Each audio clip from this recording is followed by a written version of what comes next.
Got some marten to put up today. We're gonna put them out on the boards and get them drying, and then we'll do a little bit on putting them in the tumbler with some fur conditioner. I already got them skinned out. We skinned them on the mountain. They've been frozen. Finally got some chores done. Got some time. Gonna go ahead and put them on boards. Got one weasel too. I'll show you these little weasel boards, how that all works.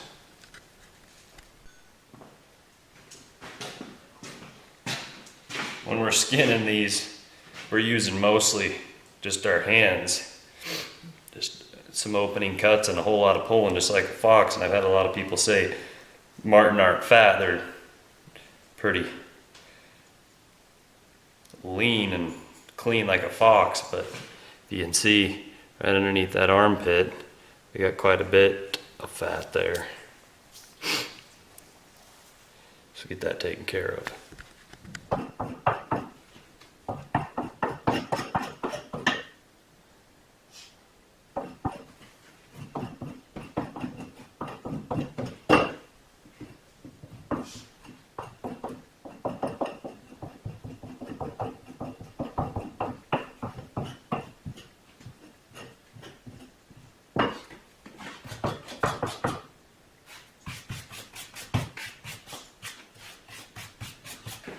Get some extra boards over here.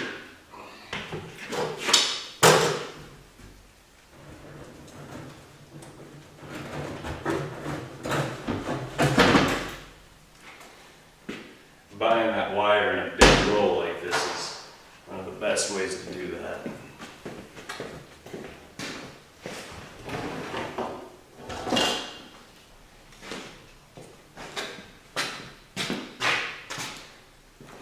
Quickest way to cut it to size for the tails, straight cut 10 steps. Makes a lot faster, cuts it like scissors. Do this weasel first. How to wash him up. They are thin skinned little critters too. This guy's going to the tannery though, because he's going to stretch out.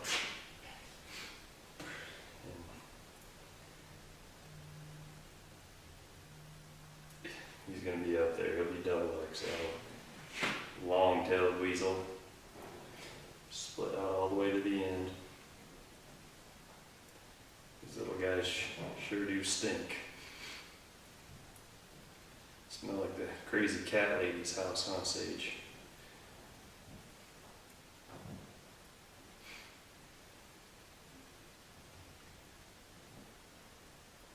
And these little guys, put them right on the board. Pelt side out.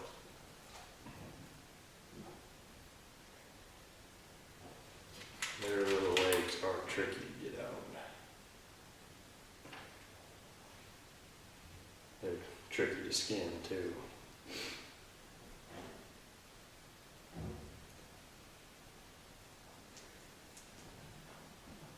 On these little guys you can kind of go either way. Leave their legs a little bit longer is what I like to do, because the ones that are sold into the fur market overseas are just into the trim trade. Most of them go unsold, but the majority of them end up going to tourist shops and whatnot, so leaving a little bit of extra on the back legs didn't hurt.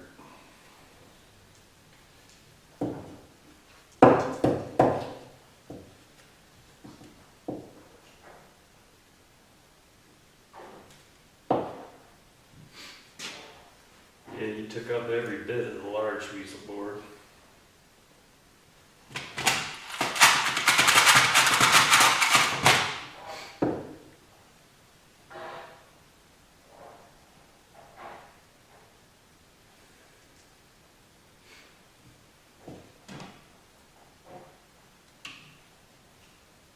Probably could have got away with this guy putting him right on a female mink board. I really wasn't expecting a weasel this big, but he was an incidental in a mink set.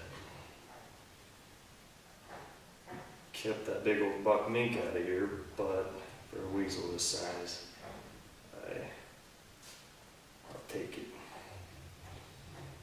Especially with mink being worth what they're worth nowadays. $6 at best.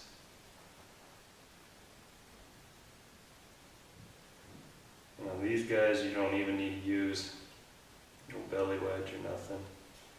Although I am gonna have to extend this board out a little bit.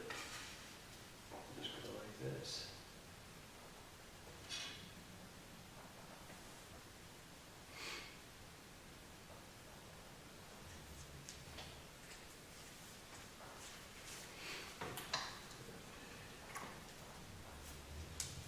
Push that right on through to that other board.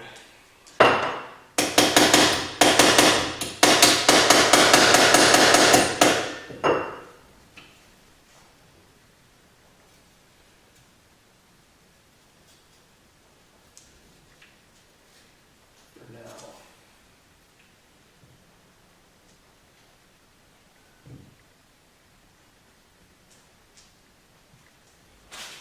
Go all the way through. Extend that board out.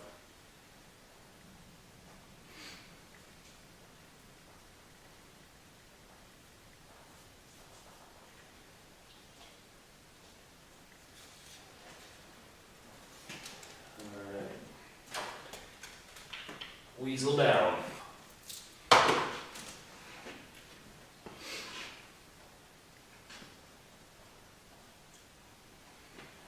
I had them organized. But no, this guy's a male, guaranteed.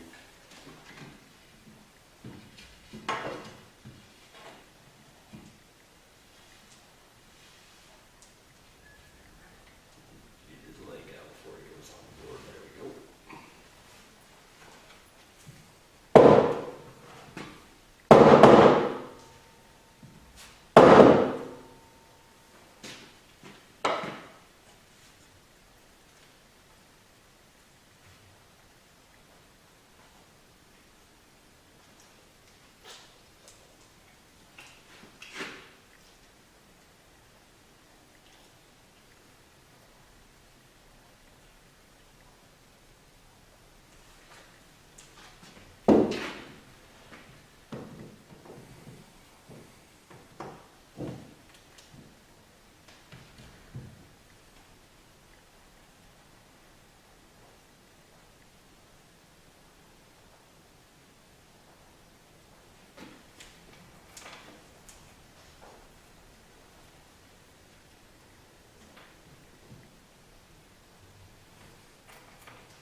This backside of these legs, we leave them a little bit longer.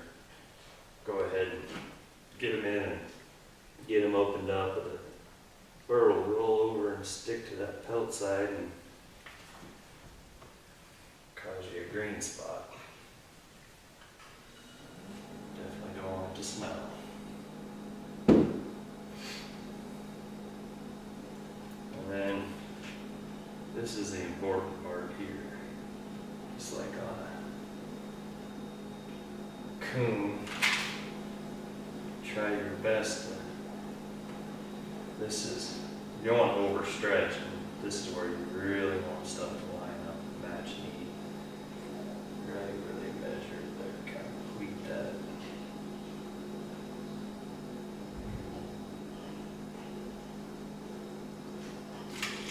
This is where that money cuts give you that extra length. Pull down through his back there. With these being fur out, you don't want to get too crazy stretching them because you want that to look nice and full.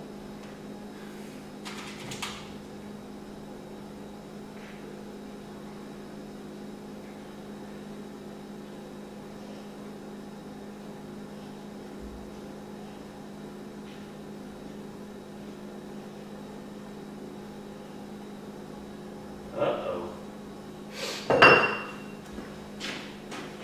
tail wasn't split out. I like to sit down to do this. It's pretty good. Just got an aluminum tail splitter because the zipper won't fit in quite right. A weed knife, the replaceable blade.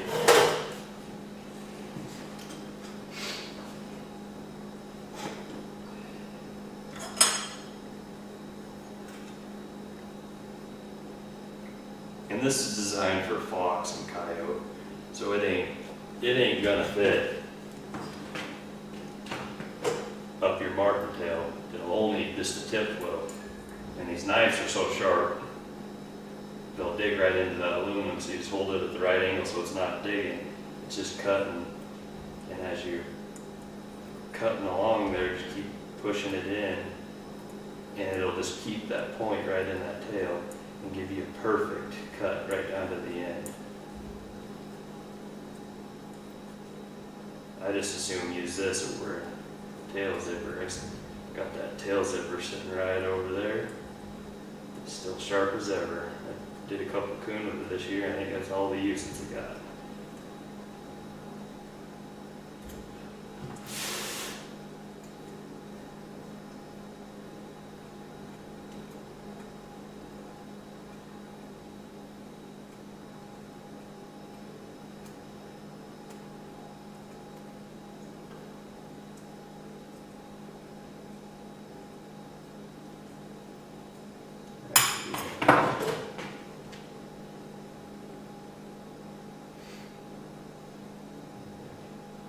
I'm sure it is. And another thing, make sure when you're working with these Marten tails, you're taking it nice and easy.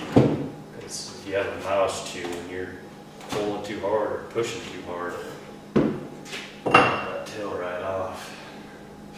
Dad has a big XL that's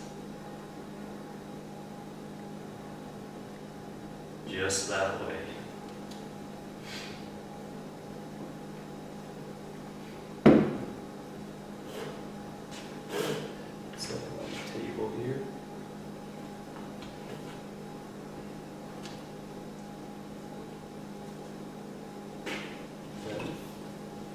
Size there.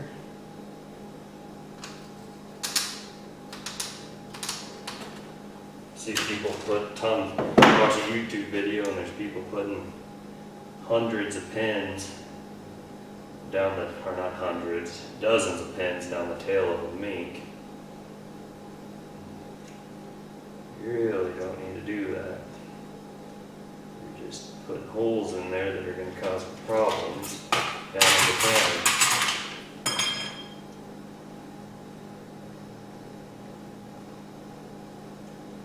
Carefully place pins in this 1/4 inch hardware cloth will accomplish just the same.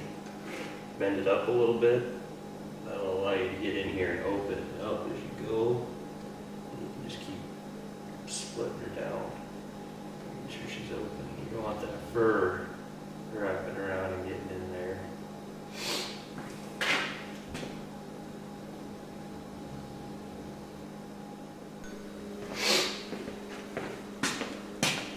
A little bit closer on what I'm doing with this tail.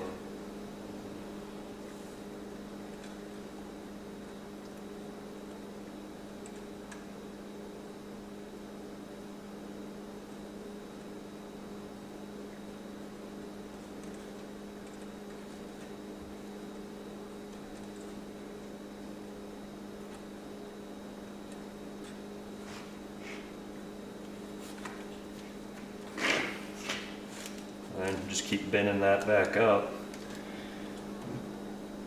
Pull it open with your index and your middle finger, and then just push down and get another bite. You don't need to worry about it being straight yet, because once you get it all pleated,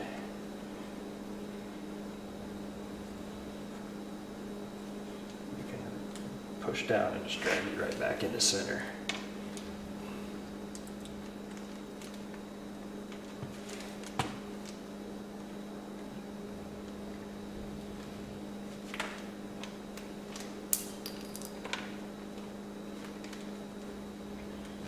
doing this. Keep the tail looking full. Put one right in the end since we did have that bend. Push it all the way down so I don't want to curl back up. And that'll give you a nice open. We didn't overstretch the tail. We didn't put a single pinhole in the tail. Anytime you poke a hole in that tail, you're weakening it, and we're going to tumble these. So once we get them tumbling, we don't want that tail busting off. That's bad news there. Come right in to here. Got a few chunks of fat still stuck in that hair. It'll come right off once he dries a little bit. Now our back's clear down into here because with that opening cut we did, we saved a bunch of that. So we'll bring this in, leave it nice and open. Kind of like an inspection window on coon. That's what it's going to look like, but we're going to turn them too, so it'll be a lot different come tomorrow when we go ahead and flip them over. So that one's done. Now right in here, out to the sides of this tail is where they're going to measure from the nose to the back right here. So get it on the double XL and hit that mark. You're going to want to stretch right here. You don't need to stretch the tail out. In fact, you want to just leave it lax. And same with this side. You want them to be in a straight line, not one higher than the other, or vice versa. And you want it to be in a straight line, pleated a little bit, which means you don't need it stretched out like that. Like stretch him, like say like that. You want him to be slack, so that fur's nice and heavy in there, because they're going to be fur out. And when we flip them over on the board, we're going to want this fur to just be just as thick as it is right now, just as a lax fur. We want to gain a little bit out of length with that opening cut, the money cut that dips down into the belly a little bit more and gives you just a little bit more length. And then we're going to want to stretch it, but not overstretch it in here, and keep it in a straight line.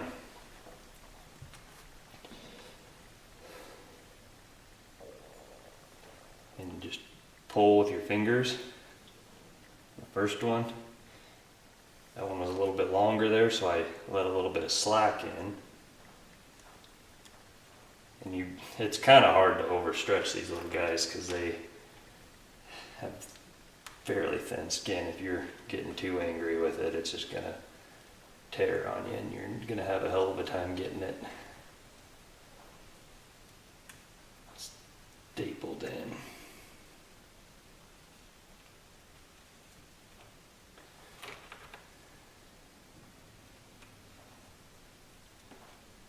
One of the best ways to pleat that is just to come over on the side that you're going to go into, stick the pelt, and pull over just a little bit. So you can pull over from the side quite a bit. That'll keep it nice and full looking. I need to get another one in here. Still that.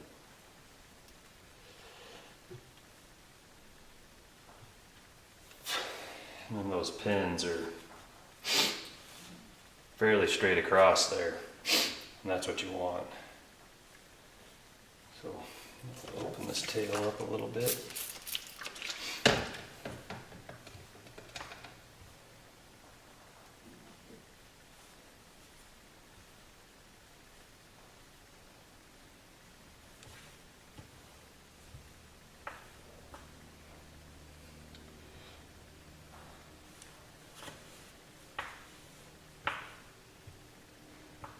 It was still partially frozen shut there, that tail was.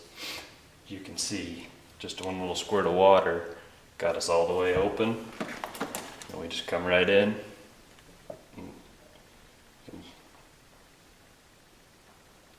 You don't want anything folded over on top of it itself, but you don't want to pull the tail down at all to where it's narrower. You just leave it kind of fat.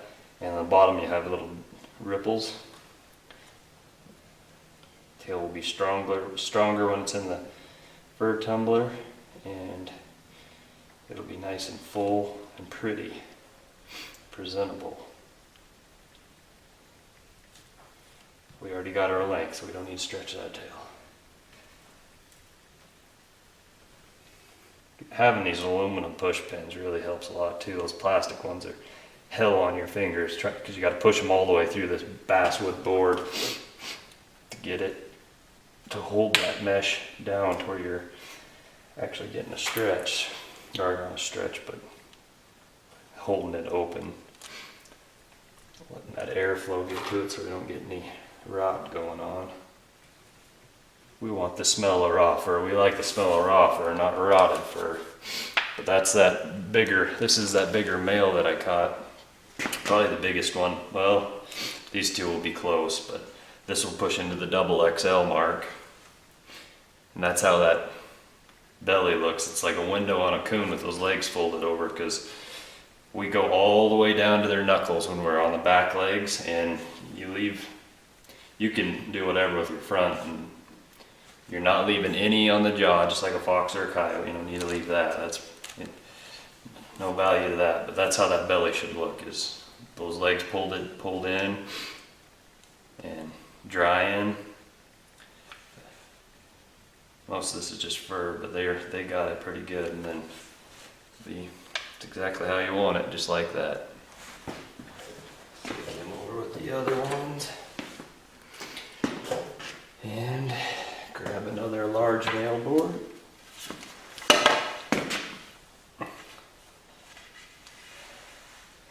This is one of my high country catches. It's a little red color.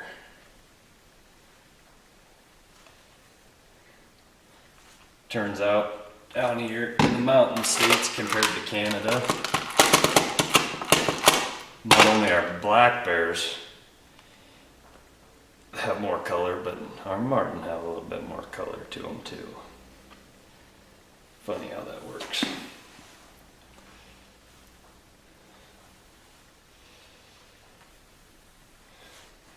And just to show you how I'm getting these legs pinned in to be able to wrap them like that.